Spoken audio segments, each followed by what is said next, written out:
Selamat sore.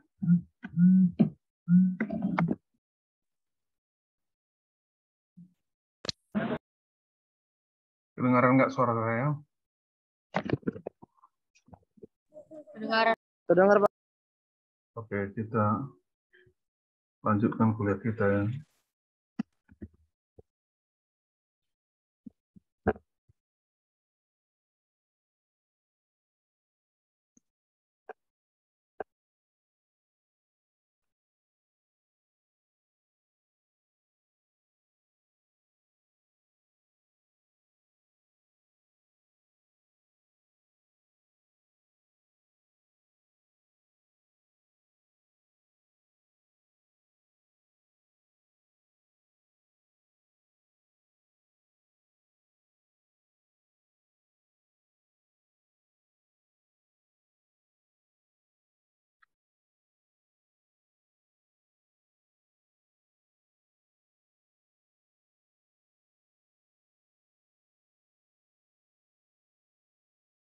Baik, kita memasuki materi kuliah kita.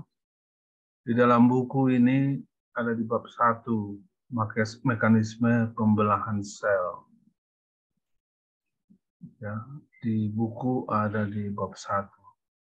Apa sudah ada yang punya buku ini? Anggal?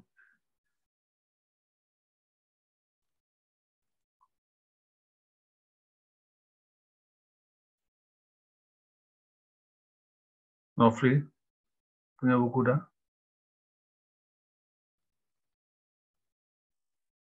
Novlin? Iya, Pak. Sudah punya buku belum? Sudah, Pak. Coba tunjukkan, coba tunjukkan.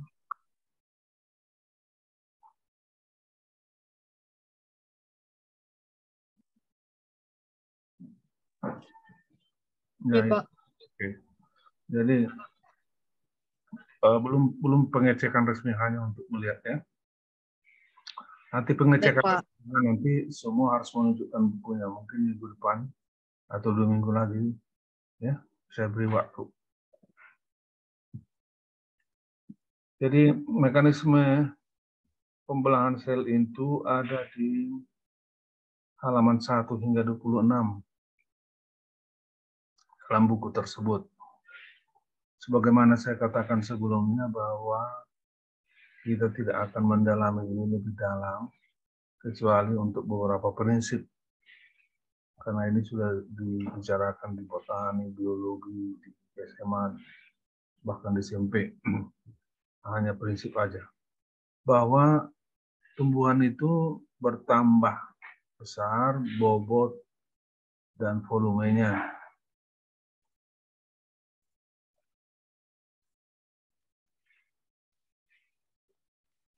Selnya semakin banyak, selnya semakin besar, sampai batas tertentu. Akibatnya tumbuhan bertambah besar daunnya, bertambah tinggi tanamannya. Itu terjadi karena terjadi pembelahan mitosis, bertambah selnya.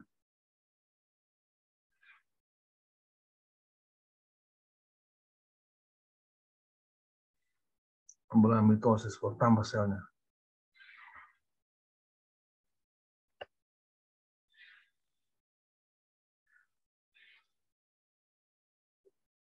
Tapi tanaman juga berkembang.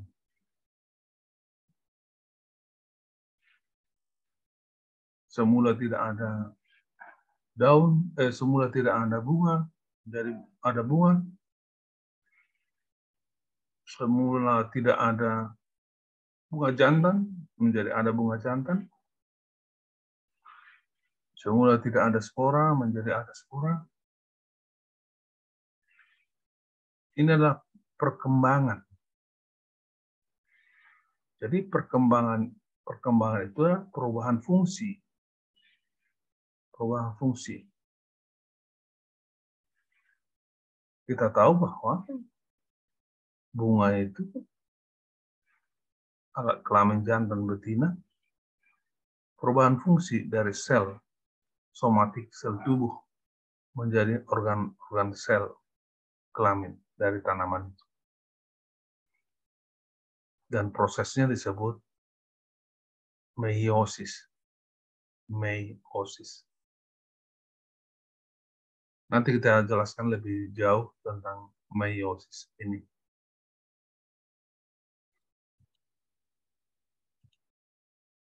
Nah, inilah ringkasan tentang mitosis. Di dalam buku itu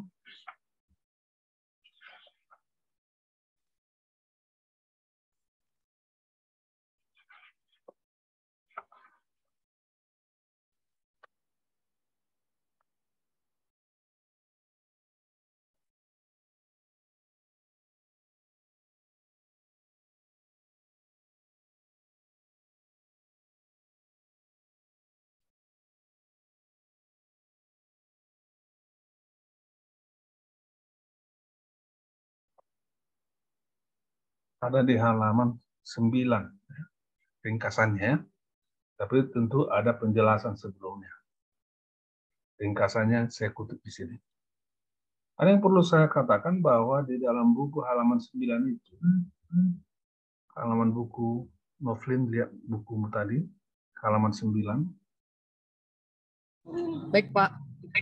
Halaman 9 di situ ada tertulis telefase. Situ ada tertulis telefase. Itu salah. Iya, Pak. Nah, seharusnya adalah telofase. Pakai O, bukan E. Telofase. Perbaiki. Baik, Pak. Telofase. Itu fase terakhir dari pembelahan sel ini. Oke. Nah, ringkasannya adalah apa itu mitosis? Itu proses pembelahan sel yang menghasilkan dua sel anak yang identik. Identik secara fisik, identik kandungan sitoplasma, identik kandungan genetik.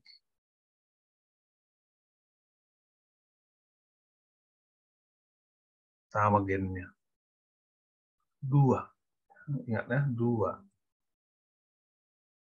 Sel identik.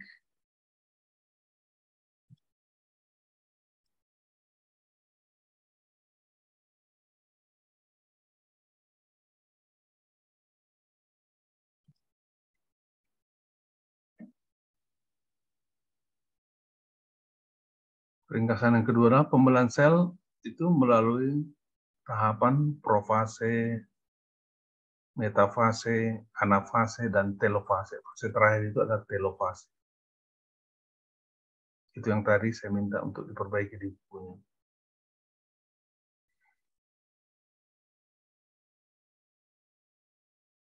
Penjelasan dengan itu satu persatu itu ada di buku ya. Tolong dipelajari ya. Kemudian yang ketiga adalah mengakibatkan penambahan jumlah sel. Mengakibatkan pertambahan jumlah sel. Pertambah jumlah selnya berarti terjadi pertumbuhan. Kalau pertambahan sel itu ada di organ-organ daun, bertambah organ-organ bunga, terjadi pertumbuhan organ-organ bunga itu.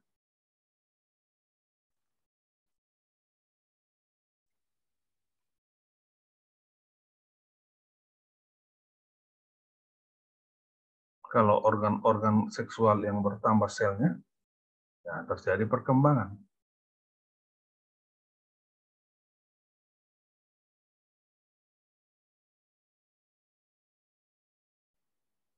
Tetapi secara khusus, istilah perkembangan itu adalah dikhususkan kepada perubahan fungsi.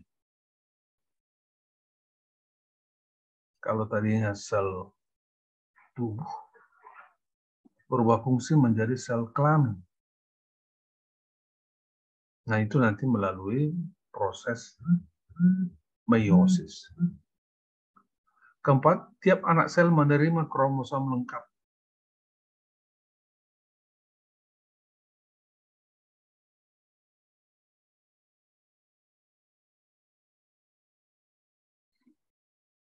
Artinya tidak ada perubahan jumlah kromosom. Kalau kromosom sel induknya 24 misalnya, masing-masing sel anaknya yang 2 itu mempunyai kromosom 24.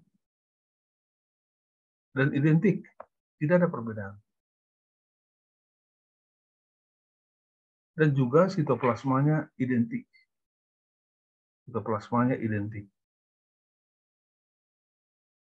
Sama.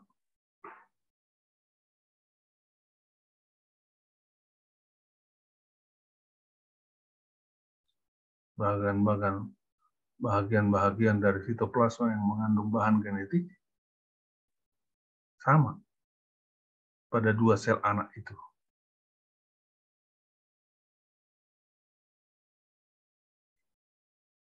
Jadi mitosis secara khusus sekali lagi adalah konotasinya adalah pertumbuhan.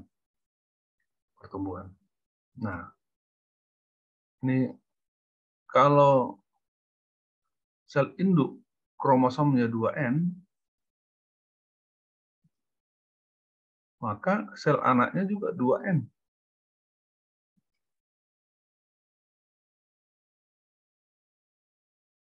Kromosomnya. Masing-masing sel anak itu kromosomnya 2N. Kalau sel induknya 4X, tetraploid, maka sel anaknya juga tetra, 4.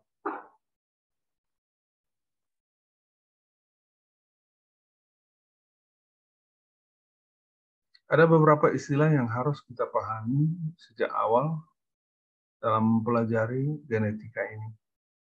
Dan ini juga nanti akan kalian pelajari, akan mendukung kalian untuk memahami pemulihan tanaman yang saya ajarkan juga.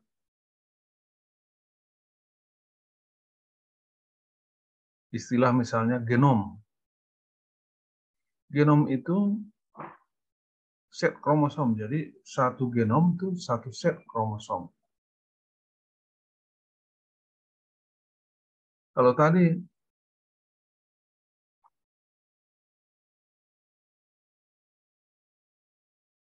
kita katakan 2N, itu diploid.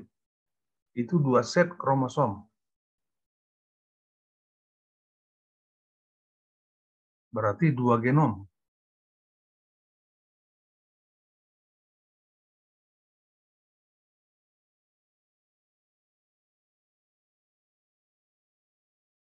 Jadi istilahnya adalah 2N.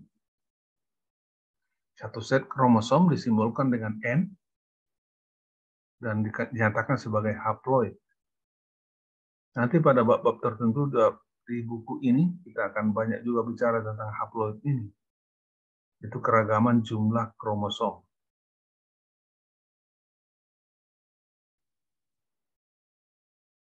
Nah, kalau dia bersifat ganda, yang satu set itu disimbolkan dengan X.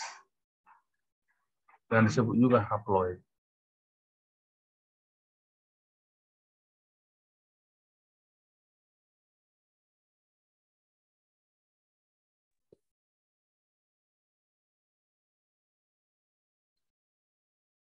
Nah, sekarang bagaimana dengan ringkasan meiosis?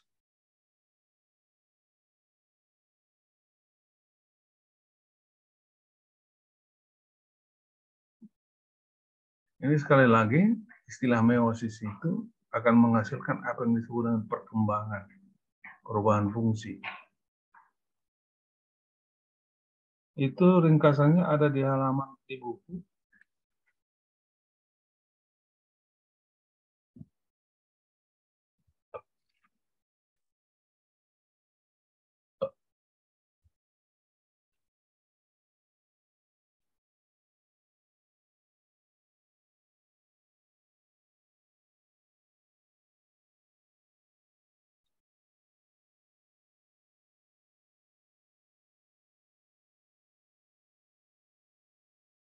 halaman 16. Di buku halaman 16 di bawah.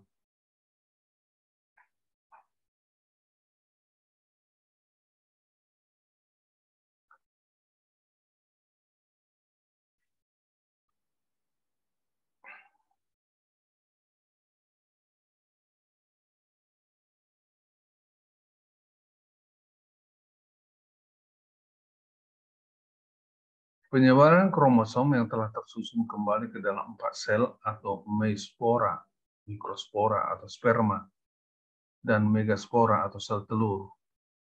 Itu yang saya katakan tadi bahwa meiosis itu lebih diutamakan pengertiannya pada perubahan fungsi.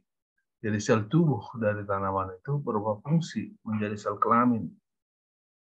Sel kelamin. 4 sel. Dari satu sel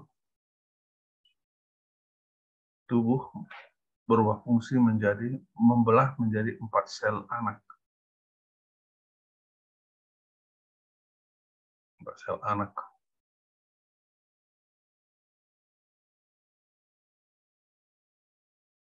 Disebut juga mikrospora sperma dan megaspora sel telur.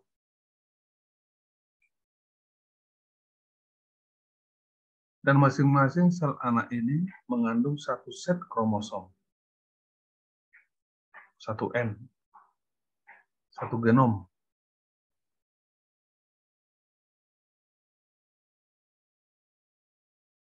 Artinya terjadi pengurangan jumlah kromosom.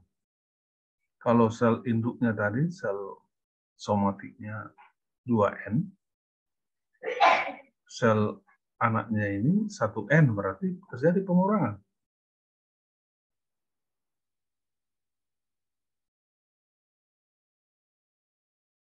Satu set genom.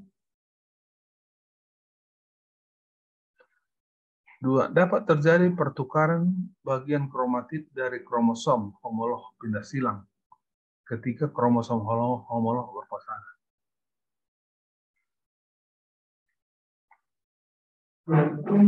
Kromosom homolog itu artinya adalah kromosom yang identik secara fisik.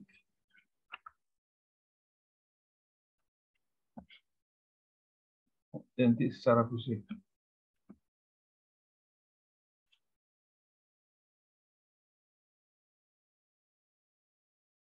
Di dalam buku bisa kalian temukan istilah kromosom homolog itu ya. Kalian baca. Jadi 2 kromosom yang identik secara fisik disebut kromosom homolog. Bisa terjadi pindah silang. Nah, nanti satu bab di antara mata kuliah kita ini akan berbicara tentang pindah silang. Sekaligus juga terjadi, kita bicarakan pemetaan kromosom.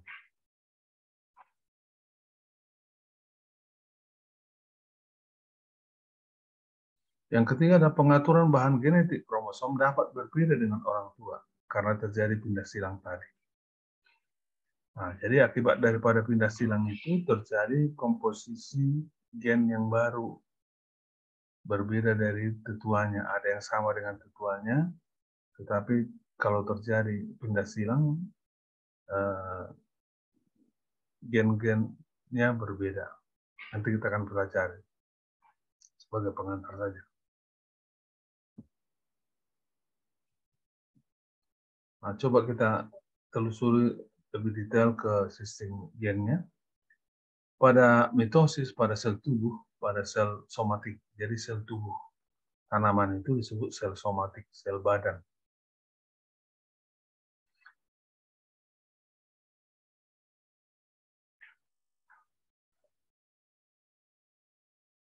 Misalkan tanaman itu yang diploid, ya, diploid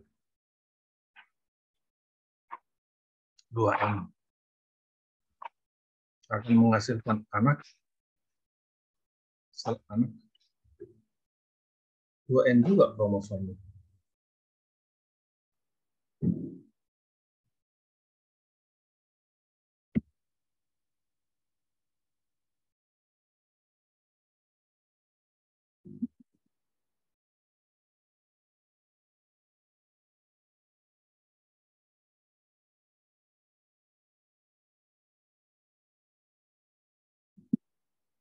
kalau andaikan pasangan gen itu kita katakan A dominan, A resesi, maka sel anaknya itu menjadi dua sel anak yang dihasilkan mempunyai kromosom yang sama, pasangan gen yang sama. Kalau induknya tadi A dominan, A resesi, anaknya juga menghasilkan A dominan, A resesi, A dominan, A resesi. Jadi dua sel anak. Dua sel anak. Jadi kromosomnya sama. Demikian juga sitoplasmanya sama.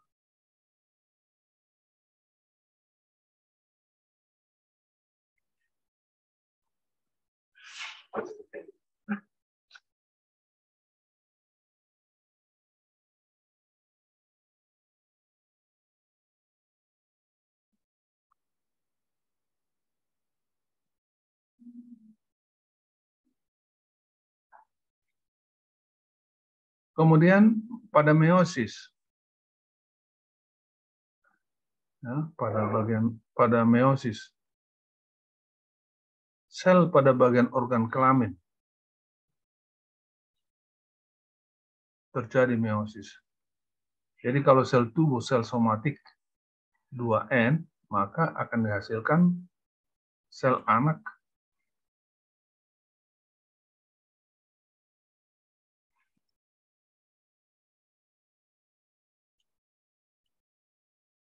dengan jumlah kromosom yang berkurang. Jadi kalau induknya 2N, sel anaknya masing-masing mengandung 1N. Jadi kalau sel somatiknya A dominan, A resesi, ya, sel somatiknya A dominan, A resesi,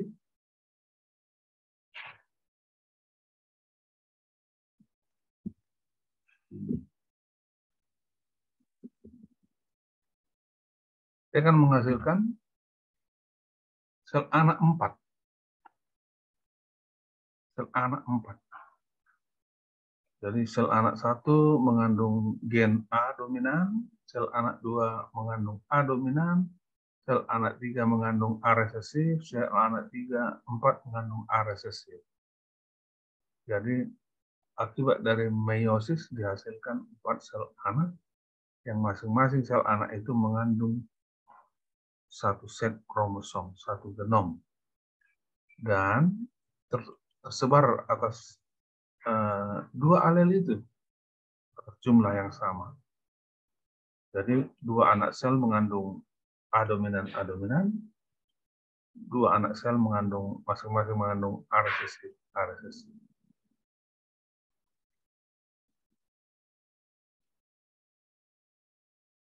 Nah inilah nanti kalau terjadi pindah silang akan bisa terjadi perubahan gen sel anak. Nanti kita akan bicarakan. Yang mau saya tunjukkan di sini hanyalah menunjukkan bahwa kalau terjadi meiosis, sel somatik, sel tubuh menghasilkan 4 sel anak yang masing-masing mengandung satu set kromosom. Nah, kalau dia 4X, maka masing-masing sel anaknya mengandung 2X kromosom.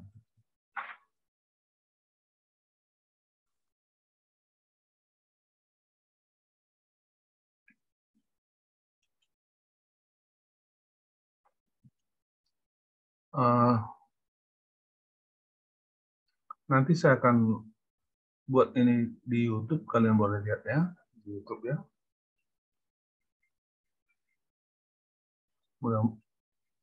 Kalau angkatan-angkatan sebelumnya selalu mengatakan bahwa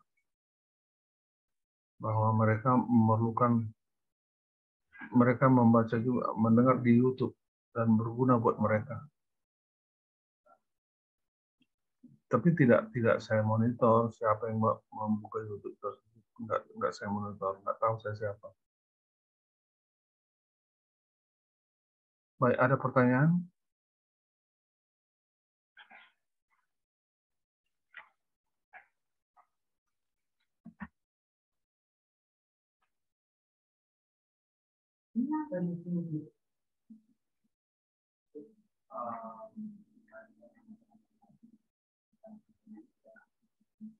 Baik, kalau tidak ada pertanyaan, kita akhiri dulu kuliah kita. Dan saya berharap makin lancar perkuliahan kita di bab 3 nanti, ya, bab 3, bab 2 buku Mendel. Di sana nanti banyak kita menggunakan rumus-rumus dan angka-angka. Sehingga saya berharap kalian sudah punya buku itu hari Selasa minggu depan di depan kalian. Ya, di depan kalian. Ya.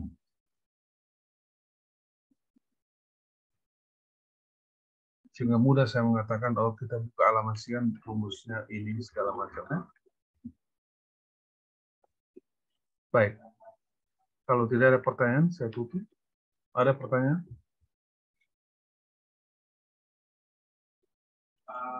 Coba buka masing-masing dulu videonya. Saya mau lihat kalian juga. Yang mendaftar esensi 54, tapi yang aktif di video ini 51. 52 dengan saya. Jadi 3 orang tak kemana. Belum saya cek dulu hari ini ya. Minggu-minggu berikutnya setelah semua tahu sistemnya. Dan saya serius tentang absensi.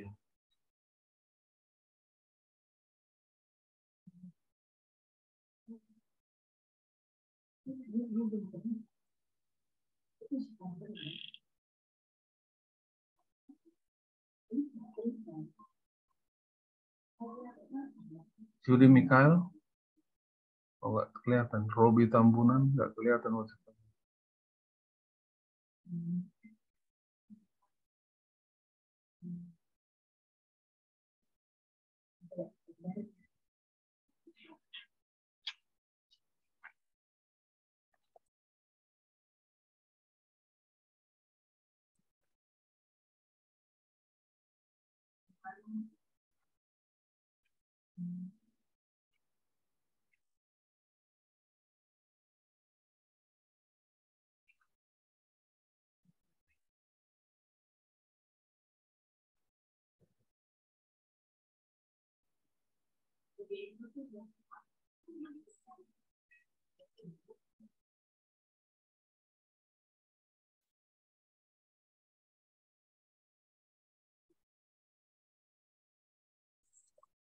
Baik, terima kasih atas perhatian kalian. Sekali lagi saya himbau untuk punya buku minggu depannya.